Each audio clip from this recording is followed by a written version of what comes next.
Hi guys. चलो आज हम एप्लीकेशन ऑफ ट्रिग्नोमेट्री के बारे में पढ़ते हैं। तो मैंने पिछली क्लासेस में आपको ट्रिग्नोमेट्री के बारे में सारे कॉन्सेप्ट समझाए थे, तो आज मैं उनको रियल लाइफ में कैसे अप्लाई करना है इनके बारे में आपको बताऊंगा। तो ट्रिग्नोमेट्री दो टाइप की सिचुएशंस में काम आती है। मान लीजिए सोफी ट्रैवल कर रही है और उसको सामने एफिल टावर दिखता है। आपको पता होगा एफिल टावर दुनिया की सबसे लंबी बिल्डिंग है। तो मान लीजिए उस टाइम चोपी के मन में आता है कि वो ये जानना चाहती है एफिल टावर की एक्चुअल हाइट कितनी है। ठीक है। तो एक वो एफिल टावर को ऊपर टॉप पे देखती है। ये हॉरिजॉन्टल लाइन, इसको हॉरिजॉन्टल लाइन बोलते हैं। जो अगर हम बिल्कुल सीधा देखेंगे, ना झुकेंगे ना ऊपर मुड़ेंगे, उसको हॉरिजॉन्टल लाइन बोलते हैं। ठीक है। टॉप पे देखने को लाइन ऑफ साइट बोलते हैं। इस सिचुएशन में हमें एक बिल्डिंग की हाइट जाननी है, तो हॉरिजॉन्टल लाइन से हम जब ऊपर मुड़ के देखेंगे तो एक एंगल बनेगा, उसको हम बोलते हैं एंगल ऑफ एलिवेशन।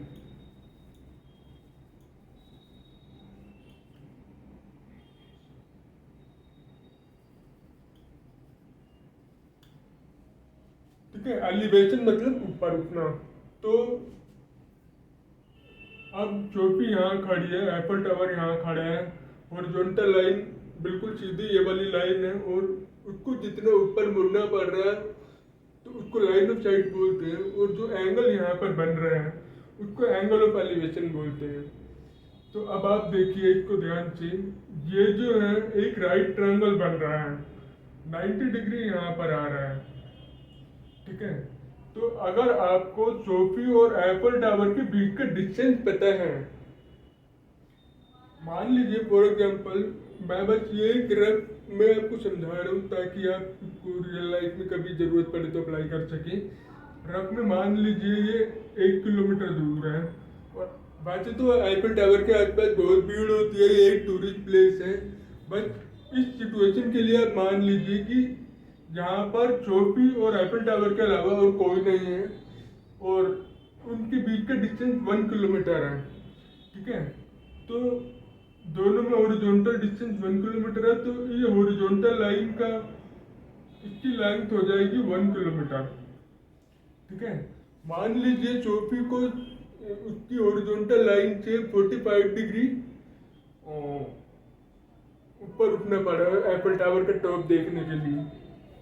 तो ये 45 डिग्री है। ठीक है। ये बस एक एस्टिमेशन है, मुझे पता है कि एफिल टावर बहुत लंबा है, आपको उसका टॉप देखने के लिए बहुत ऊपर तक देखना पड़ेगा, तो एंगल बहुत बड़ा हो जाएगा। बट मैं कैलकुलेशन के लिए, मतलब आपको समझाने के लिए इसको सिंप्लीफाई करके बता रहा हूँ मैं। ठीक है। तो मान लीजिए इनके बीच का डिस्टेंस 1 किलोमीटर है, और चोटी को 45 डिग्री ऊपर करके देखना पड़ रहा है, तो एंगल ऑफ एलिवेशन 45 डिग्री है, और ये 1 किलोमीटर है। तो आप इसकी हाइट बता सकते हैं मुझे, एफिल टावर का ये वाला जो पार्ट है, इसकी हाइट आप कैसे निकाल सकते हैं? अगर आप इस ट्रायंगल को इस एंगल की नज़र से देखेंगे तो ये वाली साइड परपेंडिकुलर हो जाएगी, ये वाली साइड बेस हो जाएगी। तो perpendicular upon base tan theta decide करता है। तो tan 45 is equal to perpendicular upon base. ठीक है। इस केस में आपको tan 45 की वैल्यू पता है। अगर आपको वो टेबल अभी तक याद नहीं हुआ हो तो मैं आपको दोबारा से थंब रूल बता सकता हूँ। 0, 30, 45, 60, 90, तो 45 डिग्री का ये एंगल है। tan 45 आप कैसे निकाल सकते हैं? फिंगर्स बिलो का square root divide by fingers above का स्क्वायर रूट। फिंगर्स बिलो कितनी है? 2। फिंगर्स अबव कितनी है? 2। ठीक है। तो tan 45 की वैल्यू ये हो गई। अगर आपको इसमें इस वैल्यू को निकालने में कोई डाउट है तो प्लीज़ मेरी पिछली वीडियो को रेफर करें। तो ठीक है, आगे बढ़ता हूँ। tan 45 हो गया परपेंडिकुलर अपॉन बेस। इस ट्रायंगल में परपेंडिकुलर हो जाएगी ये वाली साइड।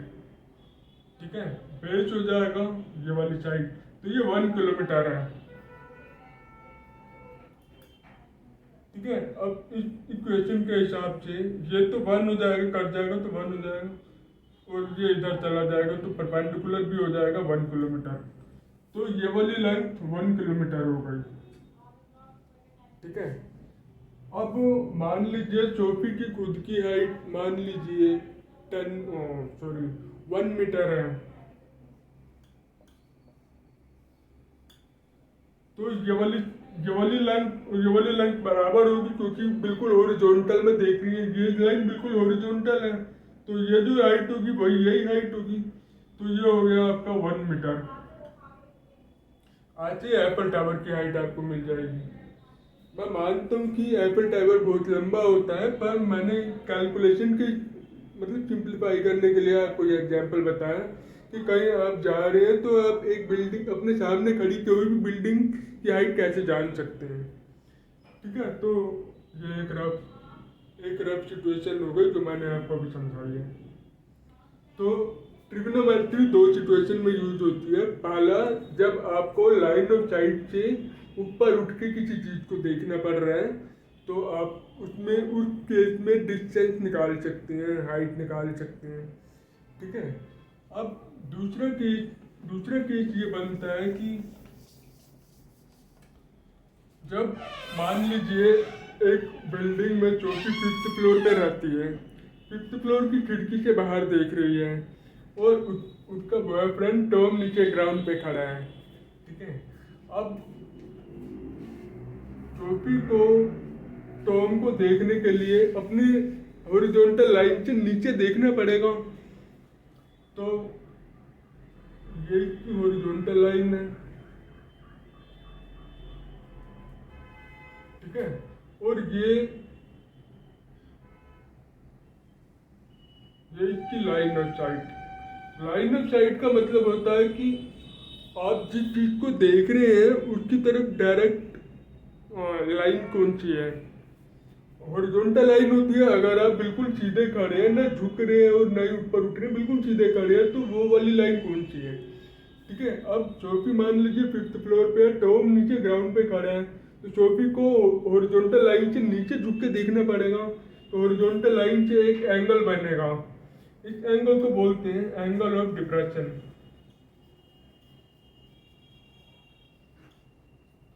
ठीक है। अब यहाँ पर भी एक ट्रायंगल बन जाएगा,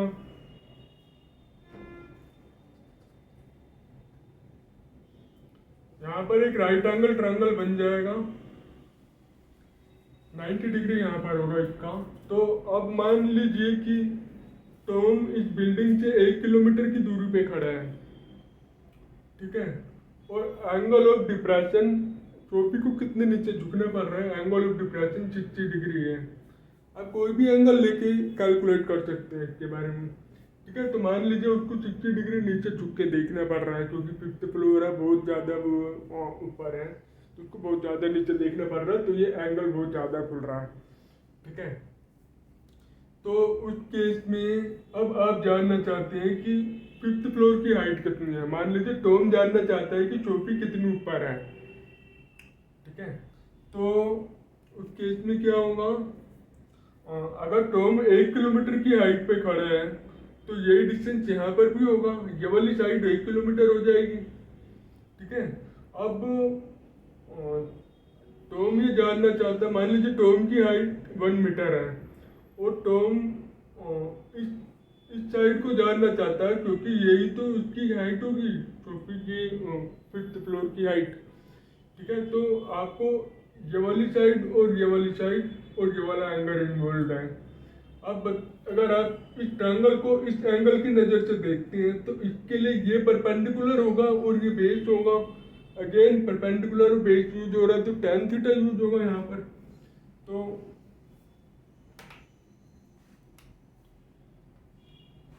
tan 60 is equal to perpendicular upon base. Base यहाँ पे 1 किलोमीटर है, ठीक है। अब आपको tan 60 की वैल्यू निकालनी है। अगेन थंब रूल यूज करते हैं, 0 30 45 60 90 60। इसके नीचे कितने फिंगर्स हैं, 3, तो √3। इसके ऊपर कितने फिंगर्स हैं, 1, तो √1। ये tan 60 की वैल्यू हो गई, ठीक है। अब आपको तो अब अगर 1 किलोमीटर यहाँ मल्टीप्लाई करेंगे तो पी आ जाएगा √3 किलोमीटर। √3 होता है स्क्वायर रूट ऑफ 3, इसकी अप्रोक्सीमेट वैल्यू होती है 1.73 किलोमीटर, ठीक है। ये इसकी अप्रोक्सीमेट वैल्यू होती है। इसका मतलब ये वाली जो साइड हो गई ये 1.732 किलोमीटर हो गई और ये 1 मीटर, ठीक है। 1 मीटर होता है 0.001 किलोमीटर, ठीक है। तो टोटल इसकी हाइट हो गई 1.733 किलोमीटर या फिर 1733 मीटर, ठीक है। तो इन दो केसेस में ट्रिग्नोमेट्री यूज होती है जब आपको अपनी हॉरिजॉन्टल लाइन से ऊपर देखना पड़े या फिर हॉरिजॉन्टल लाइन से नीचे देखना पड़े। जब आपको ऊपर देखना पड़ता है तो उसको एंगल ऑफ एलिवेशन बोलते हैं, जब आपको नीचे देखना पड़ता है तो उसको एंगल ऑफ डिप्रेशन बोलते हैं। ये दो केस में ट्रिग्नोमेट्री बहुत ज़्यादा यूज होती है। ट्रिग्नोमेट्री के और भी एप्लीकेशन हैं, वो आपको मैं बाद में किसी वीडियो में बताऊंगा, ठीक है। अगर आपको इनमें से किसी भी सिचुएशन में कोई डाउट है तो मुझे कमेंट बॉक्स में ज़रूर बताइए।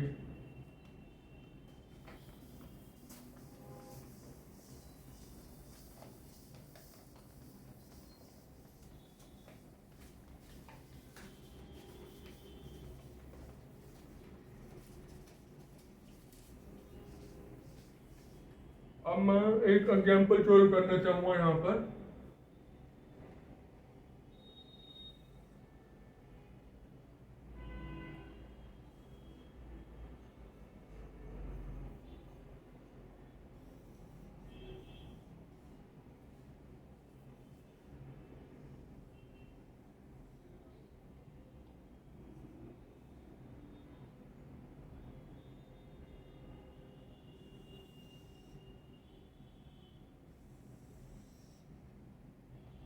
मान लीजिए इस पॉइंट पे एक चींटी खड़ी है एंट,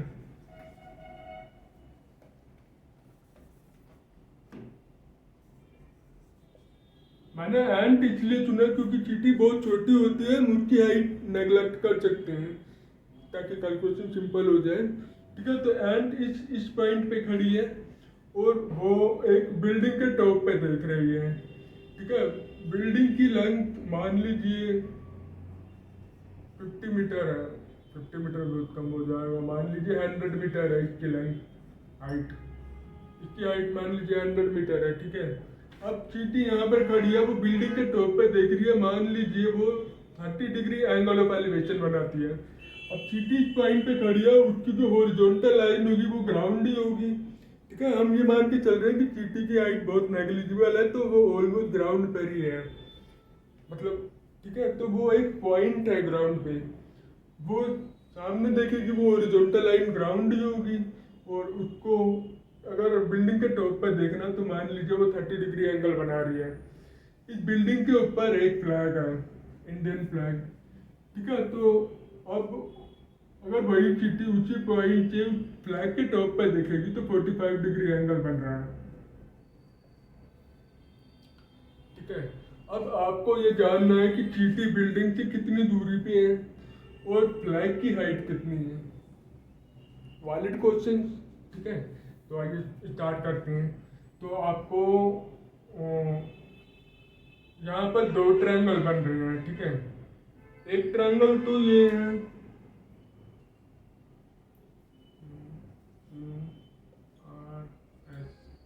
माने नाम दीजिए ताकि आपको कंफ्यूजन ना हो। तो एक ट्रायंगल तो यहाँ पर ये है PQR, ठीक है। यहाँ पे 30 डिग्री एंगल है, ये वाला ट्रायंगल यहाँ पे 30 डिग्री है, ये 100 मीटर है, और आपको PQ की वैल्यू जाननी है कि चींटी और बिल्डिंग के बीच में कितना डिस्टेंस है। तो अगर आप इस एंगल की नज़र से देखेंगे तो ये परपेंडिकुलर होगा, ये बेस होगा, अगेन tan थीटा का यूज होगा। tan तो बहुत यूज होता है रियल लाइफ में, अगर, क्योंकि आपको हाइपोटेन्यूज की कभी ज़रूरत नहीं पड़ती, साइन और कोस हाइपोटेन्यूज से रिलेटेड होता है, tan को हाइपोटेन्यूज से कोई लेना देना नहीं होता, तो tan को परपेंडिकुलर और बेस से लेना देना होता है, तो इसलिए tan ही ज़्यादातर यूज होता है। कभी कभी साइन कोस भी यूज हो जाते हैं, बट tan मोस्टली यूज होता है। तो यहाँ पर आएगा tan 30 = 100 अपॉन PQ।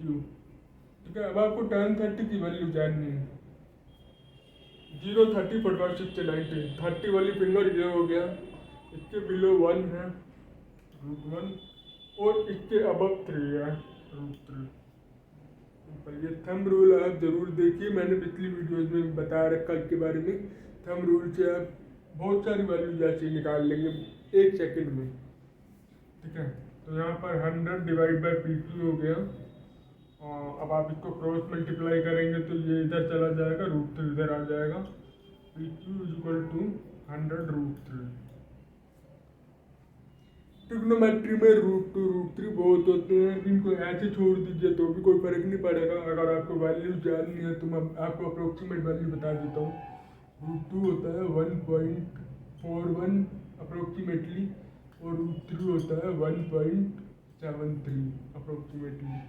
आप इस वैल्यू को यूज कर सकते हैं। अगर मतलब बहुत सारे क्वेश्चन में स्पेसिफिकली गिवन होती है कि आप √2 √3 की ये वैल्यू यूज करेंगे। कहीं पे √3 को 1.732 यूज किया जाता है, कहीं पे 1.73 यूज किया जाता है, वो आप देख सकते हैं। ये जो स्क्वायर रूट इनकी वैल्यू है, ये डेसिमल के बाद ना बहुत लंबी होती है, इनफाइनाइट होती है, कभी ख़त्म नहीं होती। तो आप इसलिए कन्वेंशन ये है कि डेसिमल के बाद 2 डिजिट ही यूज करनी चाहिए। बाकी आप क्वेश्चन ऐसे भी छोड़ सकते हैं, कोई फर्क नहीं पड़ेगा। आप ये बोल सकते हैं कि एंट और बिल्डिंग के बीच का डिस्टेंस 100 √3 मीटर्स है। यहाँ पे मीटर है तो ये भी मीटर होगा, इसका मतलब PQ भी मीटर होगा। ठीक है, तो 100 √3 मीटर ये डिस्टेंस है। अब हमें क्या निकालना है, फ्लैग की हाइट निकालनी है।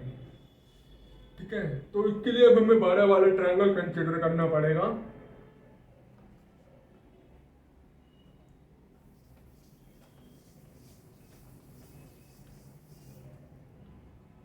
बड़ा वाला ट्रायंगल में क्या हो रहा है,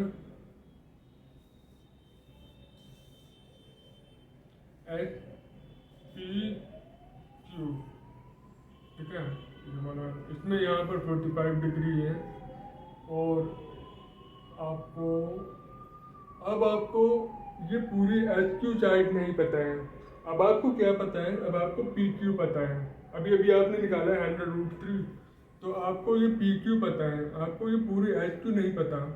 आपको फ्लैग की हाइट निकालनी है। तो अब फ्लैग तो किसी ट्रायंगल में आ नहीं रहा, राइट ट्रायंगल में। ठीक है, फ्लैग का एक ही ट्रायंगल बन रहा है, पर वो राइट ट्रायंगल नहीं है। हमें ट्रिग्नोमेट्री राइट ट्रायंगल पे लगानी है, इसलिए इस ट्रायंगल को हम कंसिडर नहीं कर सकते, तो हम पूरे बड़े ट्रायंगल को कंसिडर करेंगे। उससे क्या होगा, हमें ये साइड पता है तो हम ये वाली साइड निकाल सकते हैं, उसमें से ये वाली साइड मैनेज कर देंगे तो आपको फ्लैग की हाइट मिल जाएगी। आगे देखते क्या होता है। तो PQ 100 √3 है, और आपका ये एंगल 45 है, और आपको ये निकालना है। इस एंगल की नज़र से देखेंगे तो ये परपेंडिकुलर है और ये बेस है। अगेन tan का यूज हो रहा है यहाँ पर, तो tan 45 = HQ अपॉन 100 √3। ठीक है, 45 की क्या वैल्यू होती है, tan 45 की 0, 30, 45, 60, 90, 45 इससे नीचे 2 इससे ऊपर 2, तो √2 / √2 = HQ / 100 √3। ठीक है, तो ये 1 हो जाएगा, तो HQ हो जाएगा आपका 100 √3 मीटर। अब HQ हो गया 100 √3।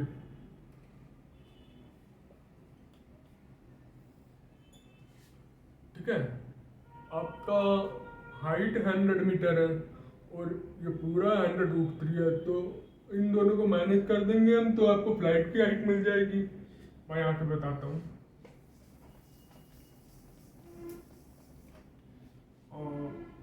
HQ = HR + RQ। HQ = HR + RQ। ठीक है, हमें HR की वैल्यू निकालनी है। HQ है आपका 100 √3,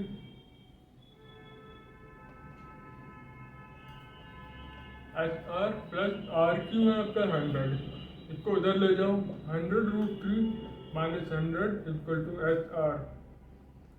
अब आप इसको सब्ट्रैक्ट नहीं कर सकते अभी क्योंकि इसके साथ √3 मल्टीप्लाई हो रखा है। आप कॉमन निकाल सकते हैं, 100 कॉमन निकालेंगे तो √3 माइनस 1 आ जाएगा मीटर। अच्छा, आप यहीं पे छोड़ सकते हैं, आप बोल सकते हैं कि एच आर जो आपका फ्लैग है उसकी हाइट है 100√3 माइनस 1 मीटर। पर ये आप यहीं पे छोड़ देंगे तो कोई आपको कुछ नहीं बोलेगा। अगर आप आगे निकालना भी चाहते हैं एक्चुअल मीटर्स में कितनी हाइट है इसकी तो आप निकाल सकते हैं। √3 को आप 1.73 लिख दीजिए अप्रोक्सीमेटली, ठीक है।